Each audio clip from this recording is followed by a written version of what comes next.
Sup everyone, this is Karak with ACG, the bearded shepherd of lost games, cool titles, and occasionally the digger-up of petrified game turds known as Resident Evil Umbrella Corps, which just proves you can't win them all. Or can you? Well, Warner Brothers and LEGO are trying. Once again, we have another game for another fiction using another fiction to explore another game. That's right, ladies and gentlemen, this is Star Wars: The Force Awakens as interpreted by characters with the structural capacity of a game of Jenga. It's LEGO, it's Star Wars. If it doesn't print money, it sure as hell buys the ink and paper and warms up the press. Force Awakens is out now and it's on just about every system. Let's see how this LEGO game did, shall we? As always, if you like the video, maybe subscribe. So here's the review for LEGO Star Wars: The Force Awakens. Tax form droid naming conventions, hey, you got your Gears of War in my LEGO, and Hayden Christensen finally getting his just desserts. Graphics are up first. You know, graphically, I would say it's pretty good looking with a number of special effects used, even on the older 360 and PS3 versions, like various depths of field, excellent water materials, and of course moments where everything on the screen explodes into a Skittles rainbow of plastic pieces and childhood memories. The Endor jungle looks great with baked-in shadows and the typical LEGO foliage, but has some little fun bits added in, like third-person Gears of War moments where you follow a character up close and blast away, and it uses a really solid depth of field effect at that time. Whether the levels have you taking an X-Wing through the one place that almost every Star Wars title has to have, which is the patented Star Wars asteroid field, or sees you sweating it through the oldies, sprinting to and fro inside a threatening room-sized trash compactor, or later even battling it out on jungle floors. The game knows what it needs to do, and for the most part presents it really well. Now, I said for the most part, because as with most LEGO games, it does see some serious slowdown, especially on the past gen systems when high numbers of particles are on the screen. But on the current gen and on the PC, for the most part it's fine, and it runs well. It runs about as good as the past titles have. There isn't much more to say here. The game doesn't go out of its way to do anything other than continue the tradition of past titles showing new locations, and it does that well, and it's always got that really good crisp image quality and toy-like effect. Sadly, it's not perfect. There are a couple bugs, and the PC game opened up to a big black box for a couple hours as well, which is funny, but in the end, I think that's been fixed for most people. Sound, music, and voice.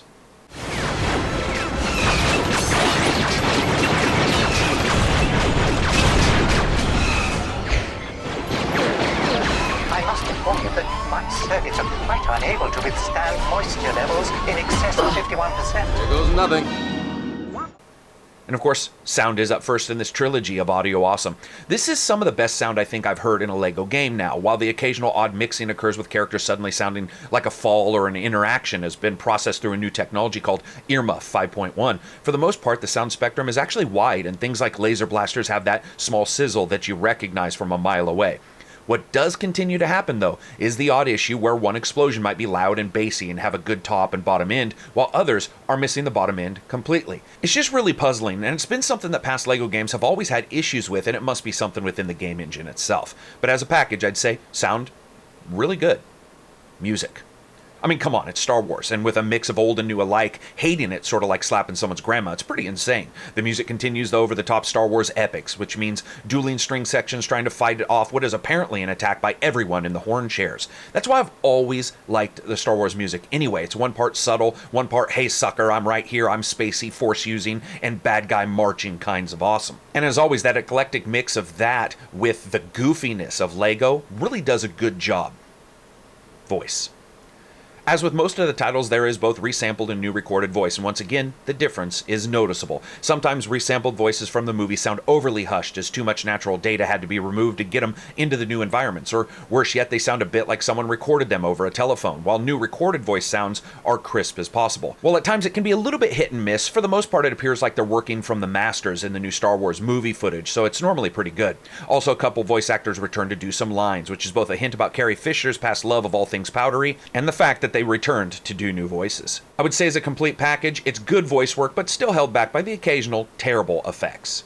Gameplay. Once again, the game has you traipsing from one locale to the next, engaging in the story, exploring small hub worlds, and building, bashing, smashing, electrifying, lightsabering, force throwing, and basically just wreaking absolute havoc everywhere you go. I mean, when you think about it, the true victims in any LEGO game are the bystanders, as two blocky-headed SOBs shit tear through the level, smashing up store stalls, slashing through barrels of space grog, and letting their animals loose, all in the name of the rebellion. Now, you start out on Endor and right away learn some of the new skills like multi-build LEGO pieces, which is basically one pile of Legos you use to build a couple structures to get by particular puzzles, puzzles instead of the more traditional go here, go there kind of gameplay building in the past.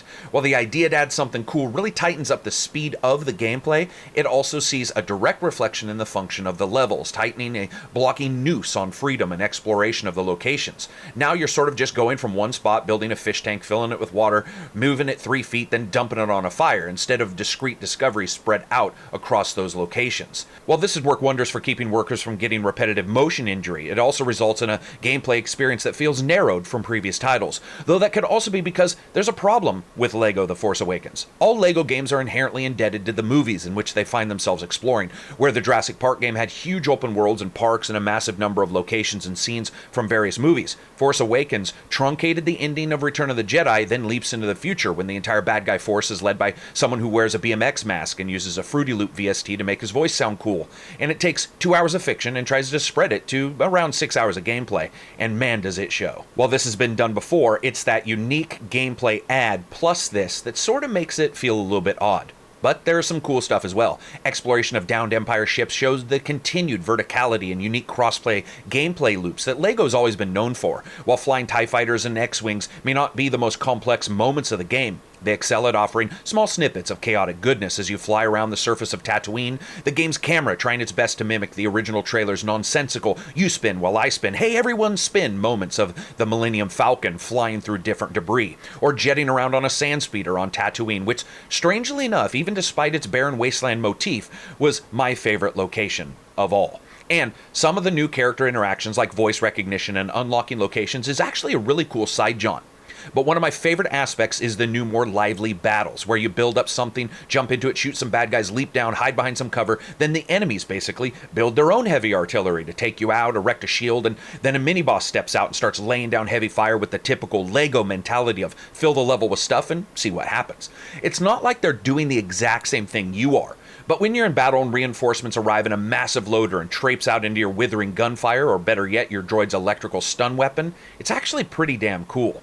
Also, good lord, are the side missions excellent, especially ones that flesh out later stories of Star Wars and are basically considered official. I'm telling you right now, it's absolutely a missed opportunity that there aren't more of them, and that they require unlocks to get to, resulting in a mind-numbing amount of play where you're stuck delivering items around a level to get a guy to open a door so you can spend another 10 minutes building a crane to lower your robot over a gap that's literally 3 feet wide so you can get another gold bar to unlock the cool stuff that's actually the only new stuff. Where the prior games have engulfed themselves in the lore and the worlds, there just isn't enough movie here for that to happen, and much of the title's time feels like fluff, which is a result of the interesting new gameplay additions, but they're coupled with locations that seem more linear than the prior titles, as well as I just said, as a series of mistakes in how it's set up to unlock the stuff you actually haven't seen yet, which is the best in the game.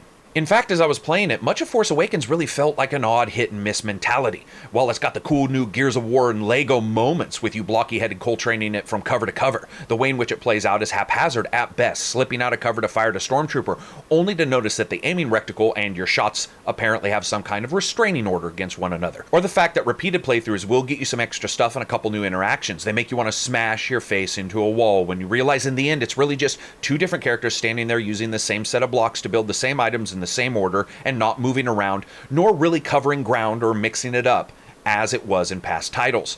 Force Awakens is solid, but it absolutely groans under the fact that so many Star Wars games have come and brought their A game to the table in terms of quantity of content, and here, much of it is either stuck in the small amount of fiction spread across many hours, or needlessly locked away. At least the normal aspects of LEGO are here, with a large number of ships and characters you can unlock, and though as always most are just a unique combination of other characters, it's fun to see some of the goofy costumes and ship designs.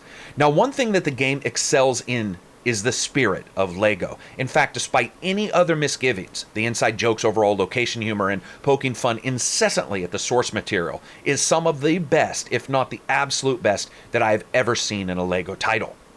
So, as a package, I'd say that the new gameplay offerings do a good deal to mix it up, but are sadly confined to a, hey yo, we have something amazing for you, so now go do the same thing for like 4 hours to unlock it kind of mentality.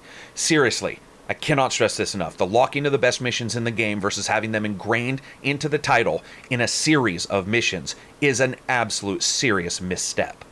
Fun factor. Yeah, it was pretty fun. You know, despite the spaceship battles, which were a good diversion and the absolutely excellent side missions, and the momentary Gears of War LEGO moments, it also, though, doesn't feel that epic and seems directly influenced by the new additions to puzzling and a desire to have a tighter story, which is consistently and constantly appreciated by me, but also comes with the caveat that you work through it faster, and the cool stuff is locked up like the heart of an ex-girlfriend. So as you guys know, I rate games on a buy, wait for sale, rent, or never touch it again rating scale. This is a wait for a sale. You guys know me, I'm a fan of these titles, but the shorter fiction, shorter title length, and the locked-off cooler levels bother me more than the occasional moment of recreating Gears of War in LEGO form or the multi-build LEGO piles, because in the end, neither actually really added that much flexibility to the gameplay. Instead, due to their nature, they're actually quite inflexible. For example, with most multi-builds needing to be done in the very same order every time. While some of the new character interactions are really enjoyable, this is probably the first LEGO title in a long time to be a one-and-done affair for me. I think that any fan of LEGO who just goes out and buys any game is not going to be unhappy at all, and I certainly take my hat off to these guys adding some new gameplay effects in there as well, but I think the game design got a little bit muddled in the way they wanted to present it. So as always, if you guys like the video, give it a thumbs up, check out the Twitter, Patreon, Reddit. If you dislike the video, give it a thumbs down. And for more reviews, you know, that review the entire game, stick to ACG. Peace out, enjoy the rest of your week. There it is.